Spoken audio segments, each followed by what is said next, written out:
Israel kembali menggila dengan meluncurkan serangan darat di kota Ben Hanon di Gaza Utara pada Minggu 23 Maret 2025. Juru bicara militer Avichai Adrai menyebut serangan itu bertujuan untuk menargetkan infrastruktur Hamas. Selain itu, operasi Israel juga bertujuan untuk memperluas zona penyangga di jalur Gaza Utara.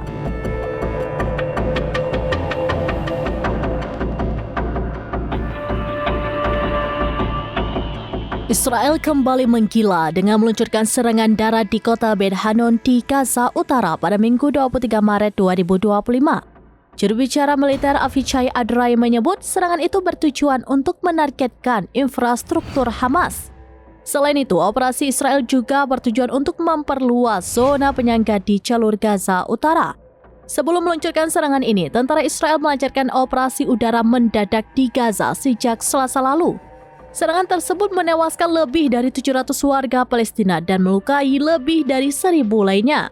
Selain itu, menghancurkan gencatan senjata dan perjanjian pertukaran tahanan yang berlaku pada Januari 2025. Terkait tindakan Zionis tersebut, Pengadilan Kriminal Internasional mengeluarkan surat perintah penangkapan terhadap Perdana Menteri Israel Benjamin Netanyahu pada November lalu, termasuk mantan Menteri Pertahanannya Yoav Gallant atas kejahatan perang dan kejahatan terhadap kemanusiaan di Gaza. Selain itu, Israel juga menghadapi kasus genosida di Mahkamah Internasional atas perangnya di daerah kantong tersebut.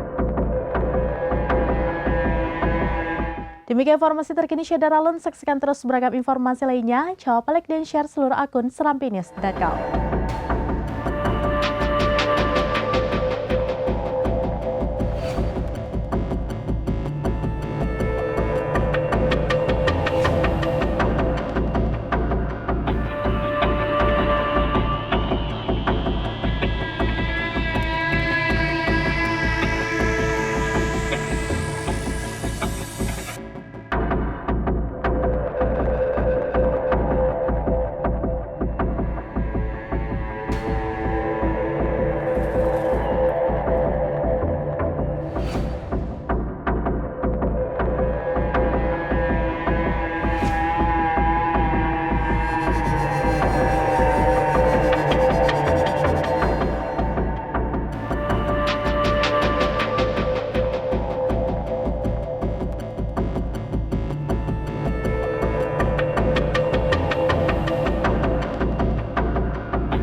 Download Tribun X sekarang, menghadirkan lokal menjadi Indonesia.